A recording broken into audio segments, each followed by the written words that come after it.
Hey listeners, Eliza and I are heading to Las Vegas to work on a week of episodes exploring the city's exciting food and drink scene. But first, we wanted to ask you, do you have a favorite restaurant or bar, or want to tell us about an underrated gem that we must visit? We'd love to hear about your Las Vegas spots. Write us at hello@tastecooking.com to share. And we look forward to bringing you these special episodes in early June. We really think European butter from France is the best butter, and our friend, the expert baker and best-selling cookbook author David Leibovitz, agrees. Check out our recent episode with David to find out how he cooks with quality butter. And for recipes, tips, and cooking advice, go to tasteeurope.com.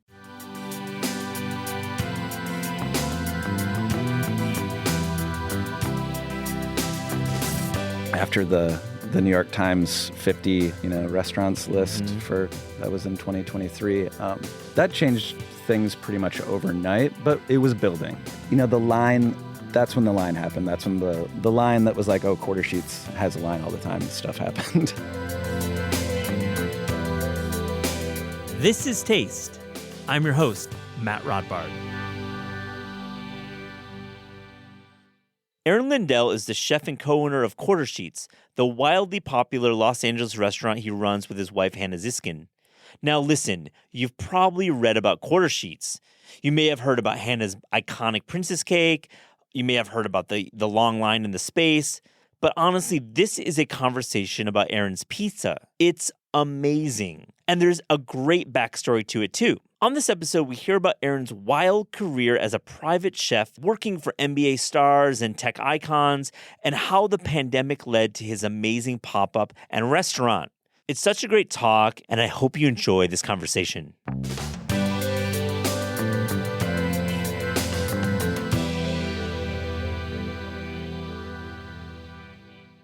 Aaron Lindell, welcome to This Is Taste. How are you? I'm doing well. Thank you for having me. I'm excited to talk to you. You're a Michigan guy like myself. That's Not like right. a Michigan man. We didn't attend the University of Michigan, but, or did you attend the University of Michigan? I did. So you are a Michigan man. I'm not a Michigan man. I'm like a half Michigan You man. can be a Michigan man. You can still be a Michigan man. Yeah. Where'd you grow up? I grew up in a small town, sort of situated between Flint and Lansing. The town is called Corunna. Oh, right. On. People, even from Michigan, don't know what that place is. It's like, I think we're at like 3,000 people or something like that. Yeah, for I'm population. one of those people. Yeah, I'm one of those people. Yeah, I don't know where that is. Yeah, it's right off M21. Yeah. Just I don't know if that's something that means anything. Okay, but... center of the state, closer to Flint than Lansing, but also it's its own thing. It's kind of situated in the midst of a bunch of kind of corn and soybean fields. It's corn and soybean country. Corn and soybean country. Let me ask you, what was pizza like growing up in this part of central Michigan? I think it was I guess you had a few different options, right?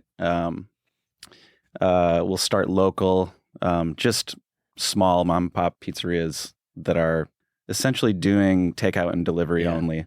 And it's round. It's something that someone might describe as New York style, but not at all. Not at all. No.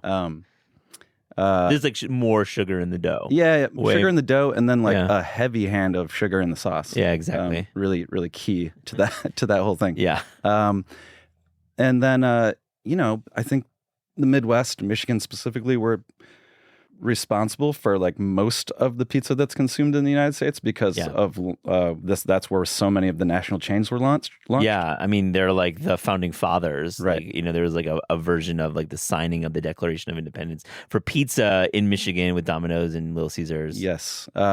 So for me, it was the Hut, I think. So and in the 80s and 90s.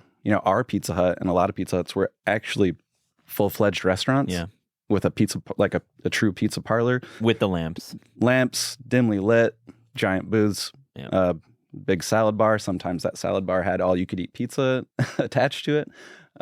So that was a big part of it. I was on my own a lot, like only child. So Friday nights, I was ordering pizza for myself from Pizza Hut. Yeah, that pan like fried Oh, so good. style pan pizza. So I'm sorry, I'm just like so good. And yeah, it was honestly like that was a different, and people talk about this, that those chains were truly different at that time. Like the recipes were different. Yeah. Pizzas were going into an oven, not necessarily all conveyor or crank it out style. I don't know. I think it's been a long time since I've been to a Pizza Hut, but I definitely attach a lot of my there's just a lot from, and also like pizza is just always this nostalgic thing. So you choose your style early on, and that's the one that you're going to think about forever and ever, right? Did you ever have the chance to eat and try the Bigfoot pizza at Pizza Hut? No, and I don't know that I've actually, I don't know what it is. It was a pizza that was launched around 91, and it was like a promo during the Super Bowl, and for whatever reason, the cheese, and I'm going to look up the Wikipedia and I'll maybe link to in the show notes, there's like a different cheese. It was like a higher fat content, and it was like, they like lost money on it and had to discontinue it. Okay. So no Bigfoot for you. Yeah. And then I guess there's this sort of other one hanging there that's, I don't know, bars and taverns that serve pizza. And let's get into that. The bar style, the tavern style in Michigan. It's unique. Yes. I had one in my hometown. Yeah. They're all a little bit different. But you're gonna see a round pizza cut into squares, the classic party cut. Yeah. And it's gonna be, focus on very minimal dough and a lot of toppings. Heavy on the cheese. It feels like maybe a cracker. Yeah, like an hors d'oeuvre in a way. Yes. And it's, well, of course, you can be in a tavern and as a child with your parents and eat that pizza. But I think the idea is that you're kind of there eating that pizza and consuming a decent amount of beer. Yeah, it's padding in a way. Yes, great history of that pizza. I wanted to just talk about your experience with pizza. It all leads to this idea and this question about your own pizza styles at Quarter Sheets, which I've been able to try finally. I think this was my third attempt, and I did wait in the line, and I got in, and it was amazing. You're laughing, and it's the realness of dining at Quarter Sheets. You got to wait in line. That's totally cool. I'm down with that. Your Sicilian slice, man, it changed the game for me a little bit. I think the sesame on the crust makes me feel like this is more bread. This is like a bread baking exercise more than a pizza exercise. And I hope you take that as a compliment. What inspires this style? And I know we will get into the multiple styles at Quarter Sheets, but this style in particular. Yeah.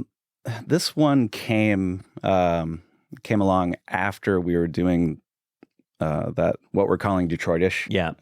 It's, we started serving a pizza during our pop-up phase that was definitely Detroit leaning, just from a geometric standpoint. It looks and feels that way. I wanted something that was going to be, I think we were jokingly referring to the Sicilian as sort of diet Quarter Sheets. I wanted something that was a little, not so thick. I needed to put a name on it. And the pan that I use for that one is a Sicilian style pan. I don't know that slice necessarily lines up with what everyone thinks of when they're going for that Sicilian slice. But I really wanted to start using like some different cheeses, maybe some fancy olive oil from time to time, stuff that doesn't make sense for me to put on deeper pan style pizza with a lot more mozz and just like stuff that is going to get in the way of, a little bit of basil, some nice oil, some nice cheese. And it kind of grew from there. And it's honestly like, if I had to do it again, where I'm at with it now, that's what the focus of the restaurant would be. I like to hear that, because I feel like, Detroit-ish is cool, and like I didn't try that slice, but I'm sure it's amazing. But I like the way that you're being progressive with the idea of pizza being not in a box. Well, sure. It is if you deliver it. Well, yeah, it's gonna sometimes yes, sometimes yes in the box. And it's that one has continued to change. I think you mentioned the sesame crust. First of all, I think coming from the Midwest, we're always trying to like mess around with the edge crust. Like we can't leave it alone. There's going to be some garlic butter or something. You're doing something so that once you're at the last bites, you're not doing bored and leaving it like the bone. Yeah, like no one wants a pizza where the kid is leaving the bones. That's right. So eat that crust. So, and we don't see a lot of crust coming back at the restaurant, I'm mission accomplished, I guess. But you mentioned the sesame seed crust. That was something that's actually a more recent iteration of this Sicilian slice that we do. And it was, let's see, I was in New York maybe 2 years ago, kind of near the beginning of the Chrissy's pop-up that was happening out of his apartment. Oh, it started at the apartment, then in his famously baked out of a off-brand kind of shit oven. Which is like literally every rental apartment in New York. Has the same off-brand shit oven. And against all odds, probably the best pizza I had while I was there on that trip. Wow. But he had his special when we ate it was long hots, just lightly caramelized. I remember this pizza so deeply. Lightly caramelized yellow onion, I believe.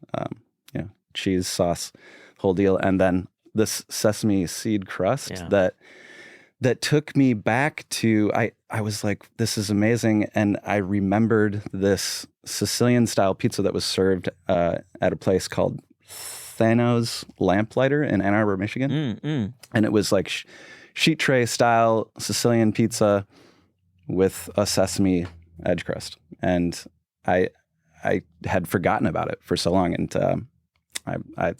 in that moment I was like, when I get home, this is what we'll do. We're doing it, and like your sesame too. You're like using good sesame. Yeah, you're using a lot of it. It's like not just window dressing. It's like actually a flavor profile. Sure, it's intentional. I think. Well, Hannah and I both try to be very intentional with what ingredients we use and how we use it. So we really go for it.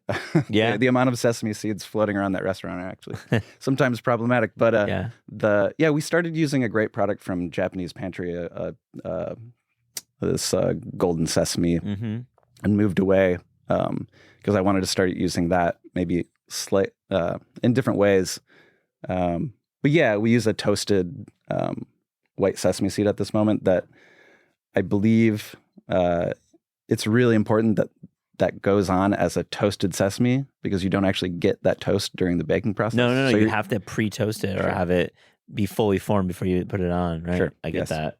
Let me ask you about other styles that you're doing. You mentioned the Detroit-ish. And the second part is like, why devote so much time and brain space and energy to pizza? What draws you? That's really difficult. That's a difficult one. Because I arrived here somewhat by accident. In the pizza space, In the pizza space. Space.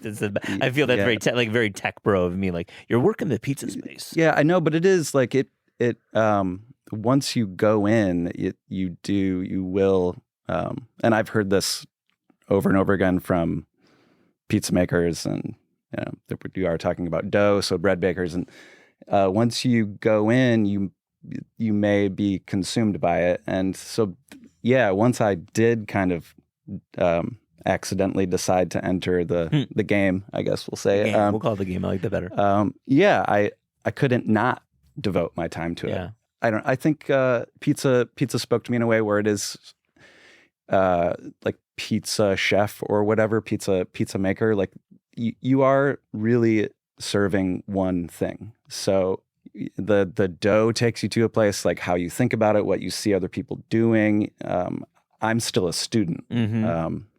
So I am just fully, I feel like I'm in the beginning phases of it, of being consumed by it. So the world's very big, and it's just easy to look around and see what other people are doing, really hone what I am doing. Yeah, it sounds like you're like a real student in the game. You're going to New York, you're like going to Christie's, but you're going to other spots. You're definitely probably eating around LA, you're seeing what's going on. And just like, I mean, I like this idea of the single topic, like, think about shokunin culture in Japan where, rice is considered, a real expert level product. Like you have to like know how to make it over years and years. Yes. yeah, like if I am in this 20 years from now, I will still be learning. I think that's a must for anything. Definitely. For anything that you approach, especially in food. Yeah.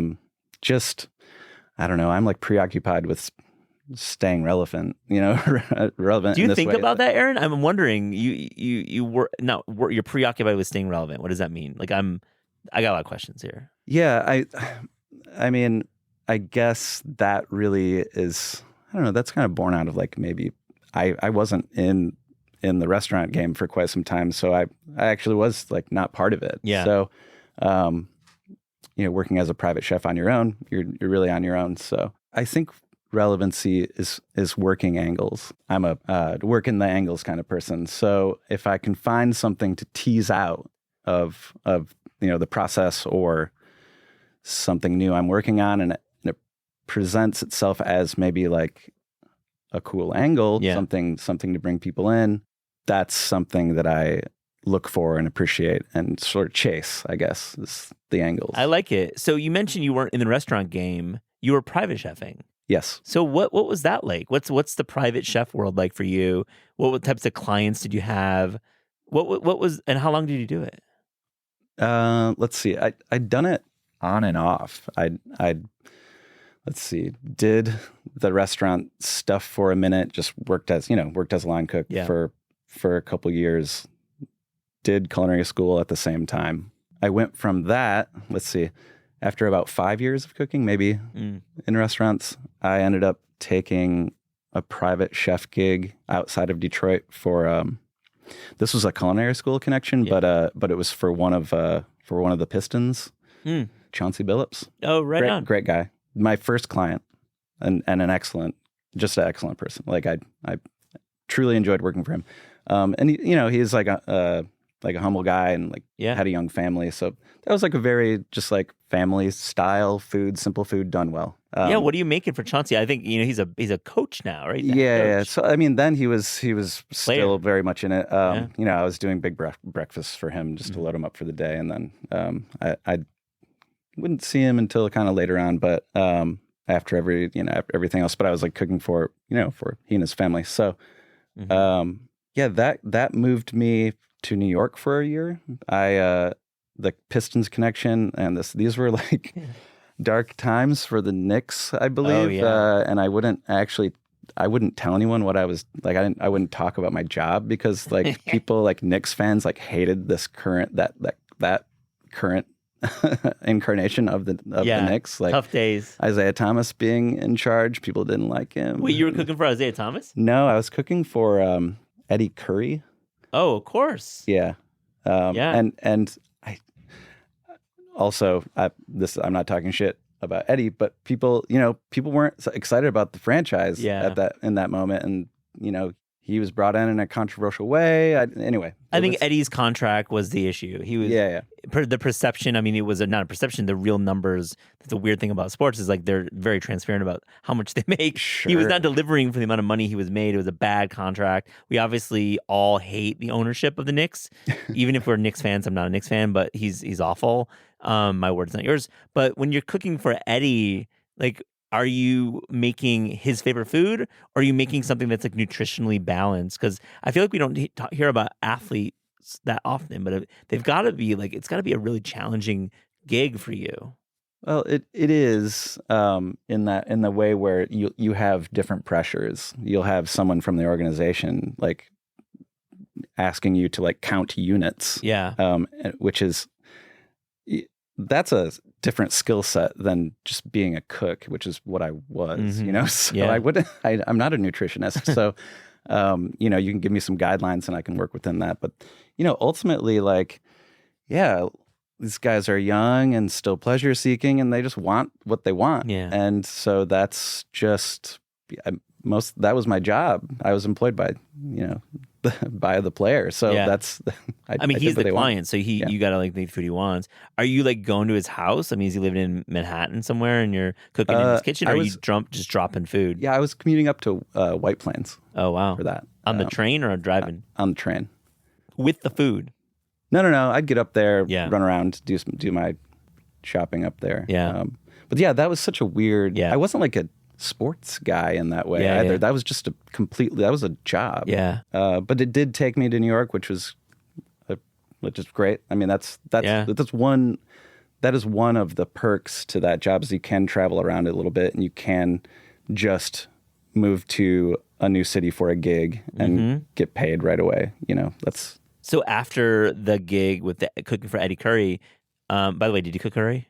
I did not. That wasn't. Sorry, I could not resist that. That never came into it. You never were like, I'm throwing Massaman into the mix right now for you, Mr. Curry. It didn't happen, and it didn't even occur to me. I don't know. That's that's okay, man. That gig sort of was on pause. Yeah. So for the summer, they do something else. I think they go to New Jersey. Or at that time, that was so long ago, by the way. Yeah, this is like real dark ages of the Knicks. This is like 2010. Yeah, I think. Yeah, I was dating someone who wanted to relocate to San Francisco, and had kind of headed out there ahead of me, and we were like, okay, I don't have anything going for the summer. Yeah, I was able to get a very part-time gig in Atherton, working for a family who had a beautiful property with basically a small farm on it. And my rough life. The assignment was, I'm gonna meet with the gardener every day and ask for what I need for the day, and then start to finish cook a lunch and a dinner based on what's available. Aaron, I mean, this is like kind of dope, right? I mean, kind of a cool. Well, it was a really great way to begin to understand what it is to cook in California. Yeah, and honestly, like a great opportunity. And these clients, I've had had sidebar. Yeah. An unusual experience, I think, in the private chef world, where I've had excellent clients the whole way through. I feel like I hear mostly good stories, frankly, because the money's better. So if you're like getting paid, you kind of let it happen, let it go. But I've heard mostly good stories, frankly. Yeah, myself. Yeah. I mean, you can be as careful as you can and still end up, in some rough scenarios. You never really know, but I've been fortunate, and it's mostly just been it's moved me around. Yeah, I've been able to like go to different places, been able to make some money, and then decide to dip back into the restaurant world when I wanted to. So you're in the Bay Area, you're cooking at this farm that probably had a really cool outdoor kitchen too. It had so much. Like, right. It was just it was really crazy. I hadn't seen anything like that in my life yet. Is this like tech money, I would imagine? No, it was like old white gloves, San Francisco money. Oh, it was cool. like really, really funny. Yeah, but an old family. So yeah, how do you end up into restaurants? How does it, like, let's get to continue the story. I love your journey. I think I was in Oakland at this point. I did eventually end up in San Francisco. So I'm there. And I didn't know how long I would be there. I didn't have a plan for a next move. And I thought it would be a lost opportunity if I didn't cook in San Francisco at a cool restaurant. Like, I didn't really know. I hadn't developed really like a style at that point yet. I didn't really know what that would be. So I wanted to start to figure out what that would be, and what made sense was to work for a great chef. I think I spent like 4 or 5 months. I would go to Tartine every week and try to force my resume into someone's hands, and I didn't have a resume. Like, I didn't. I had. A string of you had Eddie chefs. Curry and Chauncey Billups, which is cool. And if you like some sports. Some restaurants in Ann Arbor, Michigan. Yeah. Like I, which didn't mean anything to anyone. And at that time, like, people were working for almost nothing just to get some experience at that place. So I was in a long line of people who were way more capable than I was, if I'm being real. And it wasn't going. So I'm like, well, why don't I shift my focus around and actually start like putting my resume in the hands of like multiple restaurants. And you really wanted to work at Tartine, it sounds like. I was grail. drawn by, I mean, it was such a scene at that time too. Sure. Like I wanted to be connected to the community. That's a big way in. Yeah. So that it just made sense to me. And I wanted to learn how to bake bread. That would have been the place. Yeah, right? Chad Robertson, not bad. Yeah, not a bad baker. good. Yeah, pretty good baker. And I'd had the books and like I'm not really like that kind of learner. Yeah. I needed to be there. Yeah. So chef, tell me what to do. I'll do it like a million times over. And that's how you learn. Yeah. And so I ended up. I had placed my resume with a restaurant called Cotonia, which is Michael Tusk's sister restaurant at that time was the sister restaurant to Quince, which is kind of like the fine dining end of it. Cotonia was very new. I think they had just been in their like fourth month of being open when I applied, and they just had a bunch of turnover, so they were hiring, and I kind of got in through a side door. I don't think I technically had the chops, but his chef de cuisine, I don't know, maybe he saw something. I have no idea, but I went in, I staged, I had to cook a dish for this guy. Like anything off the dome, like like I think someone put like some rock cod in my hands, and wow, then put me at this Tuscan grill, and I don't know, it probably wasn't great. Yeah, it was. I got something to the plate, but I think they just wanted to see what happened. You know, I think that's like a cool way to just kind of like see if someone's at least comfortable enough to like go to a walk-in and pull a few things. Do you do that when you're staffing at Quarter Sheets? Do you have a similar style? No, I don't do that. I think for me, I want to see someone be in the room, see how they move around. Honestly, I'm stoked if someone like grabs a broom and in a moment where nothing's happening, like if you see that happen, you hire that person immediately because it's not that like, oh, they're going to clean up for me. It's that like they've looked to see. They're actively looking at the space. For something to do. They're looking. They're not looking to be told. So I don't need like a badass line cook. Yeah. I don't need someone who's gonna just like pull something random from our reach in and put a dish up. That comes later. I'm stoked for that too, but that's later. So yeah, I was hired at this Northern Italian focused restaurant that's where I learned about California cuisine, really. I mean, I learned a lot of like very, very deeply the most esoteric pasta dishes that exist. So like Emilia Romagna, like that kind of world. Yeah. Just we had I am hiring right now, and I had an applicant come in for a trial shift. He's from Bergamo, and I was like, oh yeah, like you guys have this famous this casoncelli. It's filled with beef and raisins, and he's like, how on earth do you know that? How do you know that? And I was like, I don't know, just like someone showed me at this restaurant. It's like, that is so specific. That only exists there. Like, that's it. That's like the regional. That's like the dish in that one town. Yeah. So, wait, did you hire this person? Yeah, actually. Good. Yeah, we bonded. It sounds like I mean, are you going to ramp up your pasta program? I honestly, I would love that. I'm still, I still very much feel like going back to being a student. Like, I'm so stoked if someone has something to show me. I love it. Well, let's move on from San Francisco, and I think I'm going to link to the interview I did with your partner Hannah Ziskin, and you met there at that restaurant. Is that correct? That's right. And so you both decided, and she tells a great story. You eventually moved to LA, and you establish Quarter Sheets. I'm like skipping steps, but I want to get into pizza talk because I think that's important. What are you guys trying to do when you're launching Quarter Sheets? We joke that it didn't happen with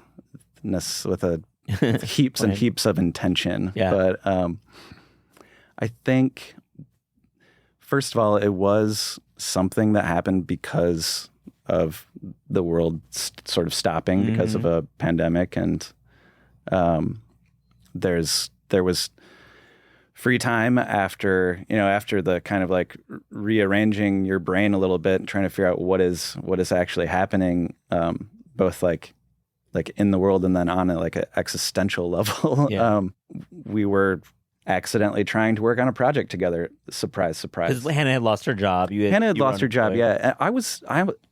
Honestly, I could have worked through the entire pandemic because I was doing something that became like really necessary. I was doing more personal chef work, which was a lot of, I wasn't doing so much like hospitality stuff. I was like going in, setting up some food and leaving, and so during the pandemic that turned into like, I was putting together like a box of not just prepared meals, but some produce that I was able to go and get because of some accounts that I had that aren't necessarily available to everyone else. So I could have just kept doing that. And I did keep doing that into it even while we were working on this together. So I would be on the West Side doing a food drop and then trying to haul ass in what later became LA. Actually, I'm misremembering this because I was able to hit. There's a beautiful moment where there's no traffic in LA, and I would. New York was the same way. I like added clients because of that, so I'd have like 3 stops, all on the West Side, but I was getting over there in like 25 minutes, which is not. That's not the reality. So I was doing that, bouncing around, and again, I was in a situation where I had great clients, and so and they wanted me to keep doing it. Yeah. And Hannah did lose her job, and almost immediately, I think after 2 weeks, started baking at home again, which she hadn't been doing in a while. She wasn't baking. She hadn't baked, I think, for fun, just for sport in the longest time. Yeah. I can't remember. She was getting away from restaurants, and then suddenly, when we moved to LA, the idea was that she was getting out of restaurants, and then suddenly just like went right back in to work for M. Georgina, to work for Melissa Perello. And the restaurant closes, and she's very much in baking mode and has all the stuff at the house because she told me that she was able to get it from the restaurant. Yeah, and then Melissa was super generous. Yeah. She sent Hannah home with not just a bunch of flour and stuff to bake with, but we had like, we were baking clams and like doing steak night, and like I put on a suit and she got dressed up, and like just the two of us. How cute. And dust settles there. There's not much to do. She starts baking again. I see that she's having a great time doing this, and I think see this process happening and see that now she's like delivering bread to people, and people are coming to the house and picking up cakes, and I see this happening. I see what is, restaurants are not open right now, but I can kind of see that there's like a little bit of hospitality creeping back into this, to this, and in like a pandemic way, which is very distant, but still it's distant, personal. And people are masked up, but like personal is still there. But there's an opportunity that exists now suddenly that didn't exist before. Like nobody was coming to our porch to pick up, a box of handmade croissants and cookies, and that just didn't. That never would have happened. Yeah. So, while she was working on that stuff, I started working on the pizza end of it. Yeah. And well, what lit the fire for pizza at that point? Because had you been making pizza for clients? I had been. So not since San Francisco.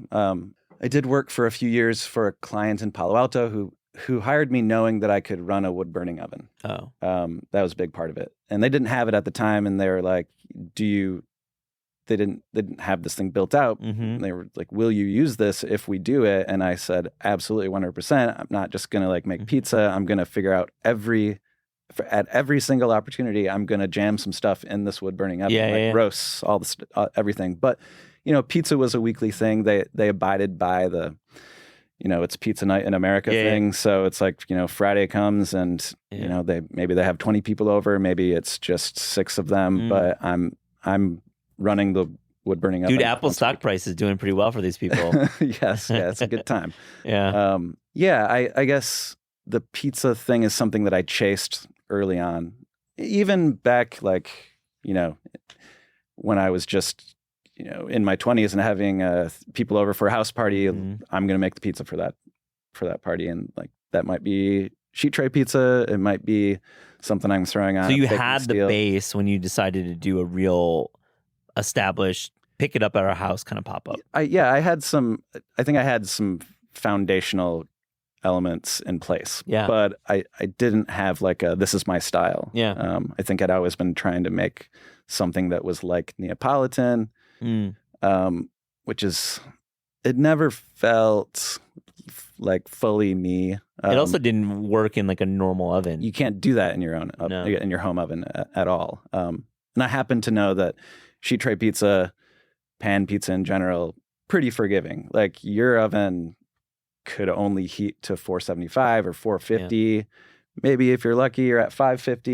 You can make it work. That's where I landed. There was also, like, it would be dishonest to not mention that Detroit style pizza had a moment, or is maybe still having a moment right in that time. And I wasn't the first person. We were falling hard for the Frico. Yeah, we were loving I wasn't the first person to figure out that I can crank out pizza, Detroit style pizza or pan style pizza out of my home oven like fairly easily. So definitely other people in LA were doing it around me. So it just kind of, it made sense. And then I wanted to, I thought maybe I would have something else to say, so it could be unique. Yeah.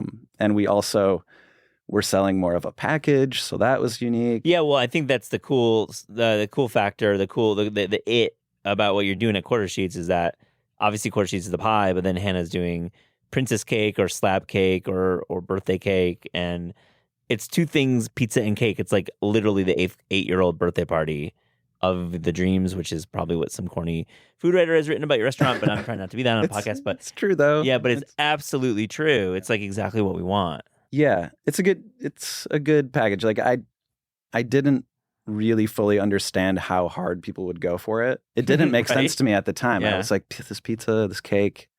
I liked that we were kind of, in the beginning it was all sheet tray focused, and I was like, oh yeah, it's a sheet tray themed. Yeah. Like she was baking these layers in sheet trays. I started baking in quarter sheets, which is like how the name sort of came about. I had to stop doing that because like the walls on a sheet tray are not actually high enough to keep this as you're baking this pizza where you cheese all the way to the edge, all this oil gets kicked off and out of the pan unless you have these like really deep pans. Which is why the smell of a pan restaurant has a very unique, that burning oil is like a smell. So that burning oil actually ended up many times just like going directly onto the floor of my oven and causing a fire inside the oven. So I had to move away from the quarter sheet. The name stuck. Yeah, the name stuck. But we know your style is not just quarter sheet style. So I want to fast forward to opening your in your location in Echo Park. If you're this far in the interview, you know what happened. I mean, it's truly one of the most remarkable openings in LA. I arrived at 4:40, and by the time you opened at 5, there was like 50 people in line. There's a local recent Friday. It's great pizza. I had the princess cake from Hannah. You guys run a really fun restaurant, really great front of house, just really exciting. You're doing very acidic salads, and you're doing meatballs, and it's just really a terrific top to bottom restaurant. But that line is always there. I mean, how do you think about your line when you're in terms of like customer service? I mean, most people would be like, shouldn't you just open a bigger restaurant? But that's probably not that simple. Well, first of all, opening any restaurant of any size is almost, I don't really know what to say about it at this point. Like I'm happy about it, and like it's great. Like I don't want to do anything else. We opened that restaurant. It was 2 of us. There was no outside money. Yeah. And that was the least that made sense for us. And we'd never done it before. I've seen some openings. Hannah's most recent restaurant work was opening that restaurant at the Row. So we didn't really, I'd say that's the least that made sense for us. And that space made sense for us. it had its own separate set of challenges, but the size is right for the first time. And when it opened, it wasn't that. The thing that you're describing now, this line, and we can get to the line part in a second. Yeah. But sorry, you're being a good sport. It's not that. It wasn't that. It was, it was slow in the beginning. Not so slow that we weren't doing well, but we'd do a slow lunch service and a little slightly busier evening service. We weren't a dine-in place for a long time. Mm-hmm. It was a team of 4, and then it was a team of 6, and then we added some front of house, and it slowly became what it is now. And slowly is relative because we are only like 2.5 years. Yeah, I mean, there must have been one moment where it was like media that blew it up a little bit. I saw the base definitely. This baseline business definitely changed after the New York Times 50 restaurants list that was in 2023. That changed things pretty much overnight, but it was building at that phase. And the line is, that's when the line happened. That's when the line that was like, oh, Quarter Sheets has a line all the time stuff happened. Yeah. Which is not always the case, but it is there. We are working on from a, you asked from a guest perspective end of that. When your restaurant becomes like the restaurant that you personally would probably never go to, that's the moment when you think about changing things. Oh my! So that's such good advice. If there's anybody in the industry listening to this, it's such good advice. We're in the middle of that process right now. Like we don't want that to be part of the experience. You're not loving. No, not at all. And people like not being able to enjoy a meal in your restaurant. Sure, without waiting for 2 hours. I don't know that I can justify. I love our restaurant. I think it's great. I don't know that I can justify the waits that we have to give people at times. So and I think that there's there's an allowance for that for a while, and then that could potentially go away. If you're a casual spot, the coveted position is this being able to like kind of under promise, over deliver. But the minute that you look at a line, you think about hype. Then you have a different set of expectations when you arrive, and you might start thinking about pizza in a way that maybe you shouldn't start thinking about the pizza. You know what comes to my mind about that? Gott's Roadside in Napa. I don't know if you've been up there. Yeah. That's the kind of place that it over delivers, I feel. Yeah. For me. This just pops in my head. I don't know why. Yes. Yeah. Those places I love. And like I said, that's just like where you want to be when you're a casual spot. It's where you need to be. Fine dining is different. You need to be wowing people before they get into the building. Yeah. But at the end of the day, it is a casual spot, and we serve pizza. Sometimes you're not even going to dine in. You are going to get pizza in a box at the rail. Yeah. So what do you say to those listening who are like, man, should you guys just find a place? You're doing well. Shouldn't you just open a bigger place? Well, yeah. Again, we're only like 2.5, not even 2.5 years into this lease, and this is the lease that we have, and that's a binding contract. Fair enough, man. That's exactly. So we're gonna work with this space. I love how small it is, and I think that reservations coming soon. Hopefully, people will change what that line looks like, because I immediately will sort out anyone who's waiting in line to dine in. We'll have walk-ups, but the majority of the dining in stuff will be I love to hear reservation. That. I think that's a great solution. And then I want there to be people ordering to go. Like pizza is something that you want to be able to pop in a box and maybe like just go around the corner or go to the bar next door, and do it there. That's cool. That's cool. I like that. What about the LA pizza scene? What are you thinking about right now? Are there other peers that you want to shout out, that you like, that you enjoy, that you are interested in? I talked to William at Pizzeria Say a lot. Mm-hmm. If I'm being honest, and I think I mentioned, like, Neapolitan doesn't speak to me in this way. It spoke to me in a way where I'm going to build a fire in an oven and then cook pizza in that oven. That's cool. Yeah. Get a place in northern Michigan. Yeah. Do that. Yes. Yeah. I love that. But that's not necessarily where my mind is at. If I were talking about pizza styles, I love his pizza though. I think that's almost not even because really he's talking about this like, Tokyo take on Neapolitan style pizza. To me, it reads like something else. So I will say, William, I love your pizza. And then, there's, because I don't know if it's because of, but, definitely from 2020 until now, some people who wouldn't be in the game are in the game. And Sean at Secret Pizza, had that pizza a lot. It's good pizza. And that's someone doing something that we don't see a lot of here, which is like a real honest New York slice. Or I guess he's from New Jersey, but I think they're in their own sort of feud about what that means. Yeah. But yeah, it's a good spots. And then there, I love the stuff that happened before we tried to force the whole LA style pizza thing to be a thing. I know. It was a bit of a meme and a little bit of a forced media peg. Yeah, like bagels as well. We won't even go there. I don't even talk about that. Justin at Apollonia's, he was doing this sort of what is sort of newfangled pizza before any of us were. He's been at it for years. And then classic spots like in the Valley Baroni's. That's a great room to be in to eat pizza. I've never been there, but I have a friend who likes it. Go. I'm not gonna say that the pizza's gonna change your life, but like if you're trying to like be in a, like we're talking about pizza parlors. If you're trying to, that's not a pizza parlor, but that's a great place to eat pizza. The vibe is correct. So 197 weeks ago, you last posted on what I think is a dormant hamburger Instagram account.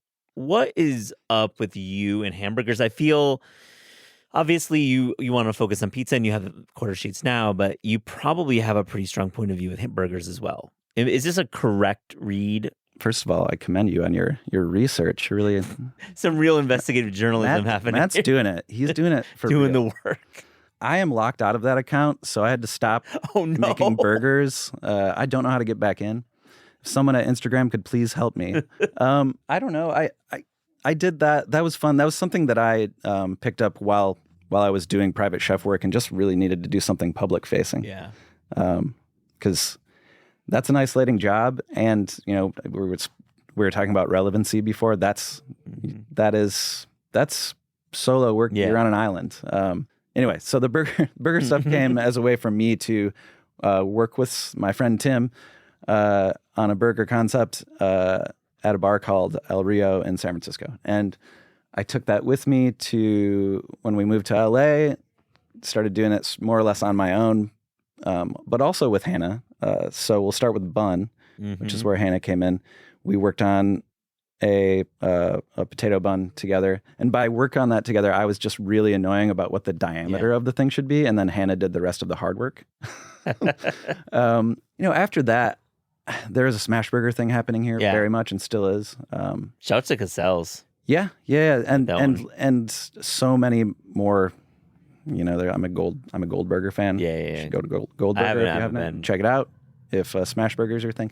I did not, I think I started doing a very straightforward smash patty in San Francisco and then moved to more of a hybrid. What the patty looks like is like the old quarter pounder. Oh yeah. So it's that thickness, but the old quarter pounder. But like again, we'll talk about like we talked about like what chain pizza used to be. Well, chain burgers used to be something else too. But so yeah, the patty itself resembles that. It is around a quarter pound, but it is smashed into the griddle, but not all the way out to like a lacy point, which. That's just a choice. You lose structure. I don't like it as much. It's not as fun. Yeah. You want a little bit of like girth to it. You want it to be nice. Yeah.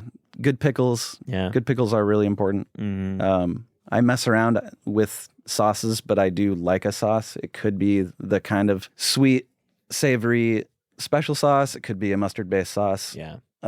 raw onion or caramelized or both. Yeah. I'm into that. A blend is nice. Into that. And then I use a lot of white American cheese, which is from my childhood. I don't really know why, but like White Kraft singles? Like White Kraft, the deli style White Kraft single. I mean, like Boar's Head, White American is like nothing better. That's what I was using. So good. Because I could get it from the Ralph's, which is right next to my house. For burger cheese, I think White American all the way cheddar, never really fucked with that. Yeah, personally. Cheddar's got that like weird, like sweaty thing going on once it hits, like starts to go into the melt. The point is different, and I think people undermelt it.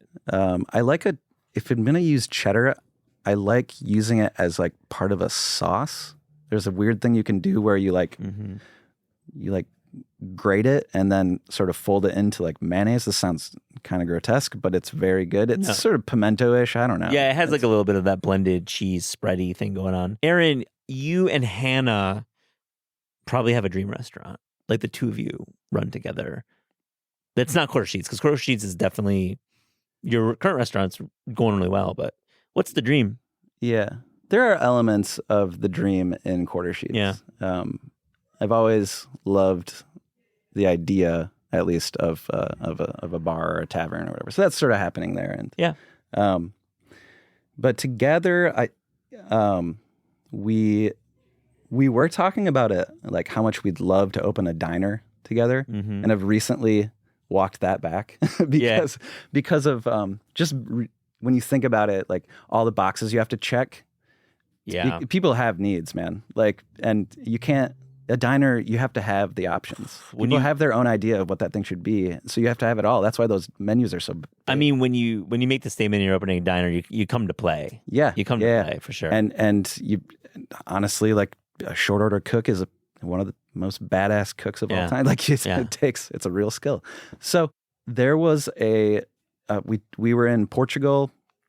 I think that was our last vacation before moving to Los Angeles. We were there for a good chunk of time, like about a month. We ended up staying for 7 days on this cliffside, near the cliffside beach. That was a town. It's like, I believe it's the westernmost point in Europe, called Sagres. Anyway, you had to hike down to the beach. It's a cliff situation. So sort of, you get down to the beach and then set back into the cliffs was this shack that served only grilled chicken, grilled sardines, and French fries. And I think that's the perfect restaurant. And that's really, really good beach food. Yeah. In general. And chicken, obviously a winner. Sardines, not obviously a winner, but if you know, you know. Yeah. And then obviously nailing a fry. And then I think, Hannah would just like come in with some ice cream or something. That's her true passion. Yeah. So it's not the cakes. That's insane. I didn't know that. That's actually new information. It's wow. It's really You've changed my underground opinion at this point. So we don't need more ice cream. There's such good ice cream, but I could use some Hannah Ziskin ice cream. I feel like it could really change. Yeah, I mean, I feel like some of my favorite favorite ice cream is actually restaurant ice cream. Yeah. Because you can get away with a lot. You don't need. You can use stabilizers. You can really build a lot of flavor into like a dessert scoop, as opposed to like, the ice cream parlor. Ice cream is, about giant cones and sundaes and definitely different vibe. For sure. But restaurant ice cream is really special. On This Is Taste, we ask guests about their discerning taste. So to close this interview, here's a little rapid fire Fast and Furious taste check. Are you ready? I think so. The best fruit. We're in citrus season. Yes, so let's talk about citrus. I guess my most recent favorite citrus is a gold nugget, the gold nugget mandarin. I've heard of it. I think the farm is Friends Ranch in Ojai. Yeah. I had it last week. I was working on the line. I was right in front of the oven. Stepped off to check out the pastry cooler, which is kept at a ripping cold 28 degrees. Wow. Pulled one of those out and ate it, and it was perfect. Wow. Like the perfect, good citrus is just, I want the tartness to be bumped up to like a crazy degree, and then some, a good lace of sweetness to counter that. And just that's why we love yuzu. Yeah. There's so much yuzu in use at quarter sheets. Such a Thanks, great thanks Yuzuko. Shout out Yuzuko. Yuzuko's great. I mean, Yuzuko is a real growing brand. Yeah. I mean, it's LA based, right? I believe so. Yeah. Yes. It's good stuff. And it would be dishonest to not mention summer melon though. Oh yeah, summer melon.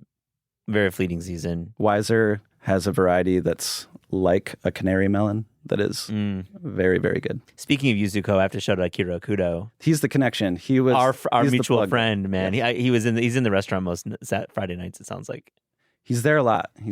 and we honestly, he's one of the people we spoke with the most going into that project. He's very much a part of it, and he's become a great friend through that entire process. And terrific chef. The worst vegetable. Can someone please explain zucchini to me and their hoity-toity blossoms? I don't really know. I'm not sure. They are I think hoity-toity. They like literally. You could probably do the same thing with like 8 different vegetables, including like some lettuces.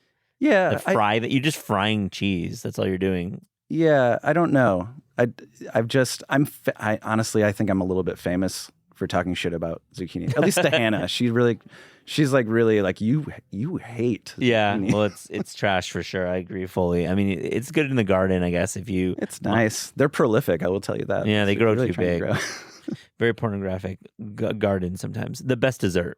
Let's go back to ice cream. Yeah. I just think if I'm not huge on like dessert, like at the end of the meal, I don't require it. But if I see that, I'll go for it. I love a morning pastry though. I'm like I'm doing that with coffee. I mean, just because of the current set of circumstances I've found myself in, I'm eating a lot of cake in the morning. So a princess cake and a coffee, that is perfect. I'm not gonna lie. I'm gonna admit this. I took a princess cake to go when I was dining because I had to have another meal, and I had it in my hotel room at 9 a.m. I also didn't have a fork. Oh yeah. Which is you can get your hand around that that the marzipan probably just enough to get hold. I don't know. You can. How did it go? I used a scooping technique where I hit the marzipan, and it did create a bit of a structure. Okay. I did that like 4 times, and then that cake was done, and I felt very good. And I had coffee too with it. So yes, we are aligned. Okay. Yes, that's the moment for that. What a cake. Your favorite American fast food chain? That's rough. There's I think it's Midwest. I don't know how far west it comes. Culver's? Do you know Culver's? Attended the University of Wisconsin, so yes, I do know Okay, Culver's. sir. All right. Butterburger. Yes. My goodness, why can't they get it? Just get it Bring here. it Get it west. here. We're burger obsessed out here. I honestly feel that people would maybe do a little less In-N-Out if we had Thank you for a saying Culver's here. In-N-Out's trash. Let's just go there. I eat it. I like it. I don't have. No way. I honestly, it's a necessary stop when I drive from here to San Francisco. Oh, yeah. That's. I mean, that's Cumberland like 5 City. doesn't have like a ton of dining options, right? Right. So the bar is low, is what we're talking The about. bar is Damn. low. I mean, Shake Revealed. Shack all the way, right? Shake Shack. Shake Shack is delicious. Yes. It's like better than In-N-Out. Yes. Culver's is great. Culver's is great, and they have some other stuff that's not the burger that's great too. It's just a frozen custard thing. I guess we're back in ice cream. It's just. I talked to George Motes about this, famous burger guy in New York. He is bringing the green olive burger to New York, which is a Michigan classic. That's wild. So I have to admit that. So that was one of my dad did a lot of the cooking. Oh, nice. Growing up, Cool. And that was part of the repertoire, and it. Man, I fucking hated that. I was like a 7-year-old. As a kid, green olives that are is like some kryptonite. alien food. Like I don't know what that is about. I believe that it originate in Flint though. It started outside Lansing. Outside Lansing. There's a restaurant there that does like a olive burger tamponade mayo. Yeah, and then that's what chopped he olive. made. That's what he made. It was that. But my experience personally is with Hot and Now, Okay. a chain from West Michigan. Okay, Hot and Now. I Yeah. know this. Great merch. All these things are. We can talk about like how some of these chains are still hyper regional. Yeah. I don't know that I know about Hot Now. Oh, Hot Now. Let's go to Wikipedia on that one. Okay. A few more. Your favorite Michigan restaurant? So I don't dip back in that often. Yeah. I like force my parents to like meet me. You don't go for the big Ohio State Michigan game? Home turf. I don't do that. But let's see. If I'm in and around Detroit, I try to go to Miller's in Dearborn, which is a burger bar that I just love to be in that room. That's like that's a special place for me. And I've been there with my parents. I've been there with college friends. I've been there, just kind of about everyone. The Zingerman's franchise is so important to I don't know, just specialty foods. A lot of my food knowledge came from going to Zingerman's Deli basically every week while I lived there. Anyway, I don't know. Those are favorites. Those are favorites. No. Your favorite non-LA California restaurant right now? I can't believe I haven't talked about Brooks yet. I mean, Brooks Headley, that's a perfect... Come on the show. We've been talking about it for like 2 years. That's a perfect... I've been to the new Superiority Burger twice now. I think it was twice in the same trip. Yeah. And because you can it's perfect. You can do different... You can treat that restaurant as a bar. So you can sit at the bar and do your own thing. Always sit there, you can order a burger there if you want. Yeah. Sit down at a table, have a completely different experience. I'm friendly with Brooks now, but I was a fan of his for a long time before he knew who I was, or we were. I think the intro came through Hannah because they both have the pastry connection. Yeah.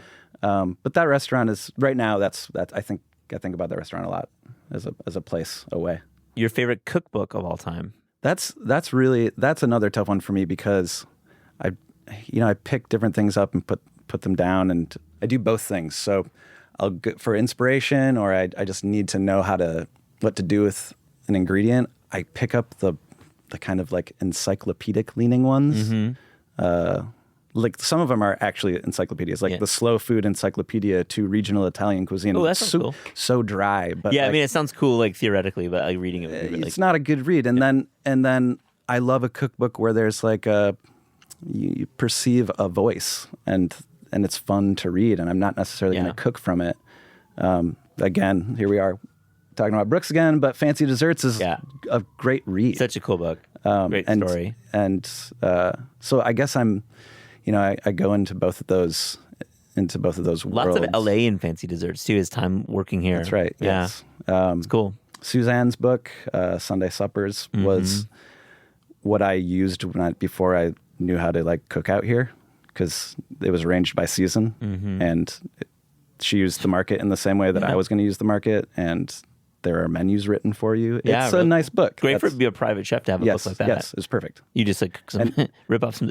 One of my first, I tried out for a gig as like the sous chef to Charles Schwab's private chef early on out here, and that would be great in the resume. And his chef was the chef de cuisine at Luke, and that was who. Wait, Charles Schwab is a real person? Yeah, Chuck. You can talk to Chuck. I talk to Chuck. What is going on? What is life? Charles Schwab is a real person. He's a real person. In his dining room, there's maybe I'm not supposed to talk about this. Did I sign an NDA? It doesn't matter. Yeah, it doesn't matter. No, they're unenforceable. There's a Warhol of him in from the 80s, like New York Chuck. Like he's a real person. Wow. Wait, is he still alive? I think so. I'm gonna hit Wikipedia after this conversation. I think you alive. Opened my brain that there is a Charles Schwab and that he was like into food in this way. Anyway, that chef came from Luke and was cooking out of that book while I was there. So I was like, this must be a good book. Yeah. If you're coming from that restaurant and actually like still referencing it, like got to be a great cookbook. It's a great cookbook. The recipes work. I still make her pancetta, Brussels sprouts, balsamic vinaigrette. A cuisine you would like to learn more about? Yeah, I mean pizza. We can, I'm still, like I said, studying. I'm still studying that, but being with a team again, really, one of the things that I love most about it is that people do have their own perspectives, bring something else to the kitchen other than just like some knife skills or whatever. I one of my cooks is Korean and has brought, I'm basically I'm learning a lot from her because of what she's bringing that is a part of her background and her grandmother's cooking. And, and I guess this is a roundabout way of saying the way in which I do learn about new food and new cuisine is about being around other cooks. And, I'm just super appreciative of if anyone has something to bring and it's new and something that I'm unfamiliar with, I'm right there trying to pick everything up I can about it. And then when it's someone on your team, you should encourage them to perhaps get something, onto the menu. And that's a lot about, for me, that's just like getting out of the way and just like learning. Great leadership right there. Last one, your favorite sandwich. Is a patty melt a sandwich? No, it's not, sir. Oh, but God. It's a good thing to eat. Yeah, all right. How is it not a sandwich? It might be a sandwich. I actually. So I love a burger, but I'm not gonna wage that war. The patty melt is in the burger realm. So a burger on a Saturday night at midnight in a diner after a long dinner service is that's where I'm going to sort of to recoup. And it's, I don't know, it's perfect. Do you have that in Echo Park? Is there a place that you can actually do that? I go to Astro Family Diner, which is technically Silver Lake off of Fletcher. Anyone from LA listening to this will know this place, at least on the east side. It's a perfect diner. Yeah. You can do pretty much anything you want there, giant menu. But I highly recommend just getting that patty melt. And that's all I need. It's not a sandwich though. No, but unfortunately, you've proven your point. It's a great thing to eat between two slices of bread. Yeah. Yes. Agreed. We can agree there. Aaron Lindell, thank you so much for joining This Is Taste. Thank you for having me.